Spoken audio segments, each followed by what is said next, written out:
You're listening to Skeptoid. I'm Brian Dunning from Skeptoid.com. Homeopathy.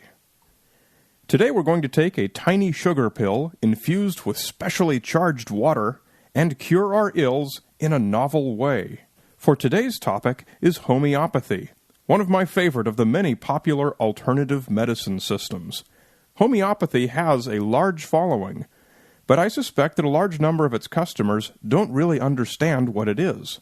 For example, I asked two friends who are homeopathy users on separate occasions to tell me about it. By coincidence, both were attempting to treat headaches. Both friends had the same general understanding of what homeopathy is. They said it was essentially an herbal remedy, and that the small pills they were taking contained some sort of herbal extract. They could not have been more wrong. I wonder if they would continue taking it if they knew what homeopathy really is. Samuel Hahnemann was a German physician.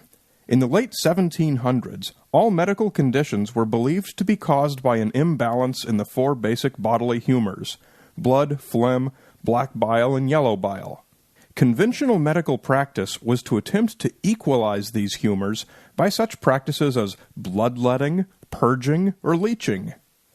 Hahnemann observed that these practices often caused more problems than they solved, so he set about developing a better, safer way to balance the four humors. He reasoned that the body may be able to balance its own humors if given a sort of kick-start by administering a small dose of whatever poison or toxin was thought to cause the imbalance. He called this the law of similars.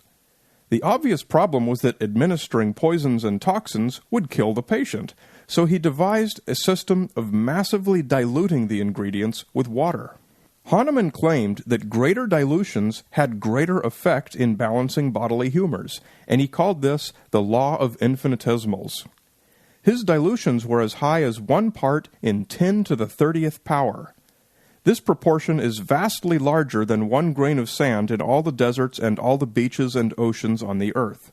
He published his theory in 1807, and homeopathy was born.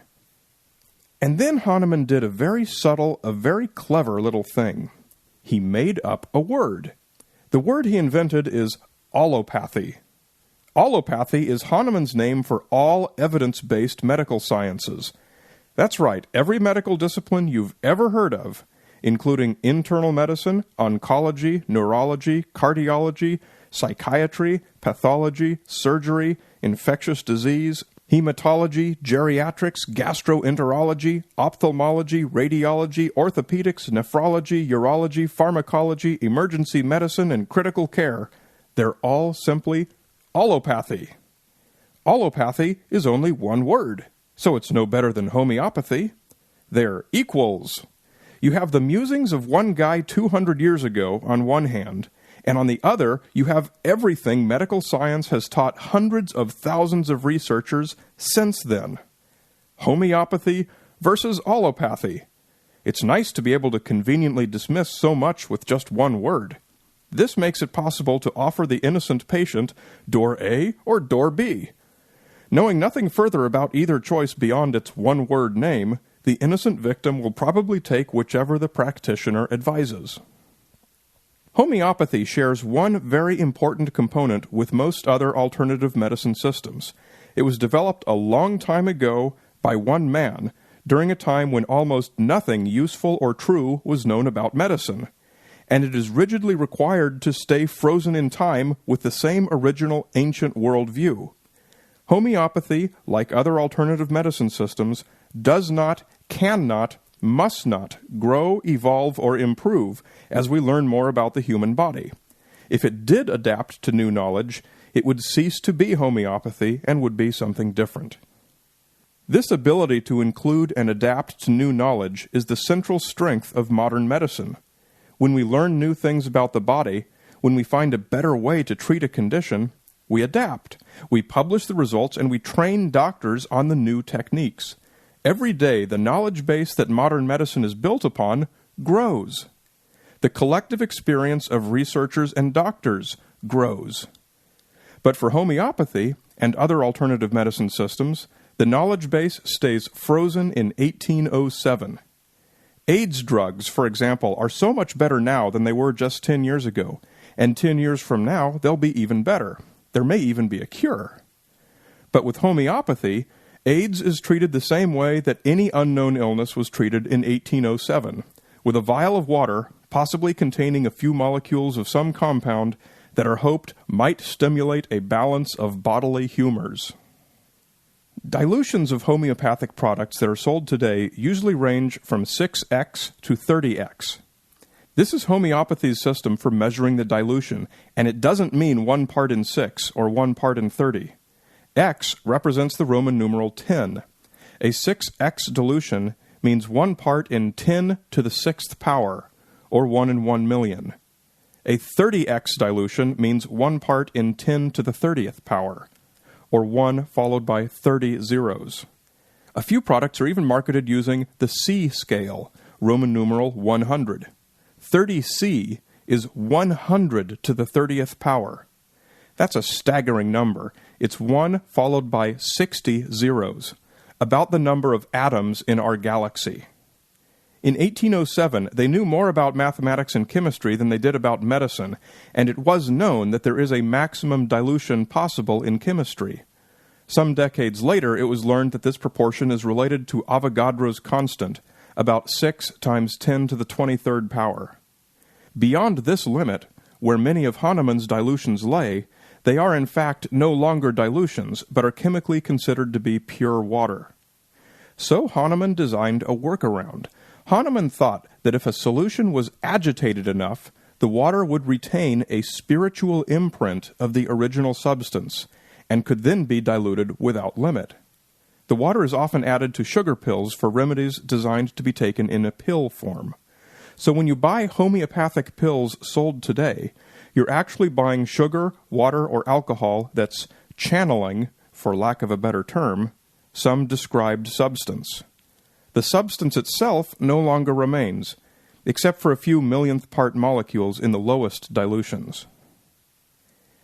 Let's look again at Avogadro's number. 6 times 10 to the 23rd atoms is called a mole, a term any chemistry student is familiar with. How big is that number? Well, if you had 500 sheets of paper, you'd have a stack about 2.5 inches high, like a ream that you'd buy at the stationery store. If you had 6 times 10 to the 23rd sheets of paper, your stack would reach all the way from the Earth to the Sun. And not only that, it would reach that distance 400 million times. Think about that for a moment. One sheet of paper in a stack that's 400 million times the distance from the Earth to the Sun. That's a typical homeopathic dilution. Sounds pretty potent, doesn't it? One explanation made by some homeopaths is that it works the same way as a vaccine, putting a tiny amount of a disease-causing agent into the body, not enough to cause the disease, but enough to stimulate the body's natural defenses into fighting off that disease. Well, this is indeed the way a vaccine works, but it's got nothing to do with the way Hahnemann defined homeopathy. Vaccines are used to prevent an illness which does not yet exist in the body by triggering the production of preventive antibodies. And homeopathy is used to fight a disease already in the body, in which case any antibodies would already be in production. The number of the antibodies triggered by a vaccine can be measured in the bloodstream, whereas homeopathy is not intended to, and does not, produce any measurable reaction. Vaccines insert inert versions of the disease-causing agents into the body, where homeopathic substances are the same as that which causes the disease. Finally, and most obviously, vaccines contain a large and fully measurable amount of active ingredient, whereas homeopathic remedies contain no measurable active ingredient. So homeopathy can indeed be said to work just like a vaccine. Well, at least it works just like a spiritual imprint of a vaccine. So why do so many people claim that it works and swear by it? Homeopathy has been tested over and over again, and though most studies show its effect to be consistent with the placebo effect, a surprisingly large number of studies do show that homeopathy produces results superior to a placebo. But in every one of these cases, doubts have been raised about the quality of evidence in the studies. According to the National Institutes of Health, problems include weaknesses in design and/or reporting, choice of measuring techniques, small numbers of participants, and difficulties in replicating results.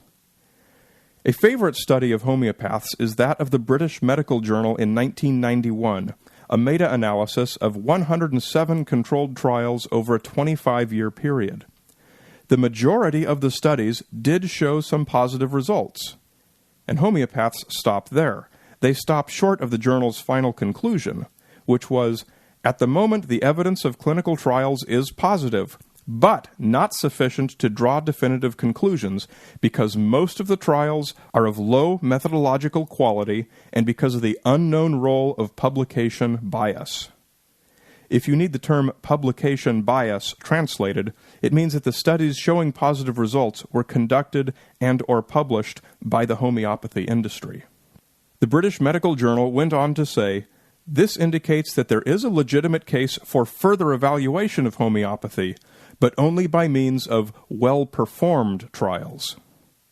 Well, good luck to you, gentlemen. The UK Society of Homeopaths has stated, "It has been established beyond doubt that the randomized controlled trial is not a fitting research tool with which to test homeopathy." In other words, homeopathy has given itself a get-out-of-jail-free card. Tests are not adequate to test them. If you perform a clinical trial and find that homeopathy is no more effective than a placebo, the reason for the failure is that homeopathy should not be tested.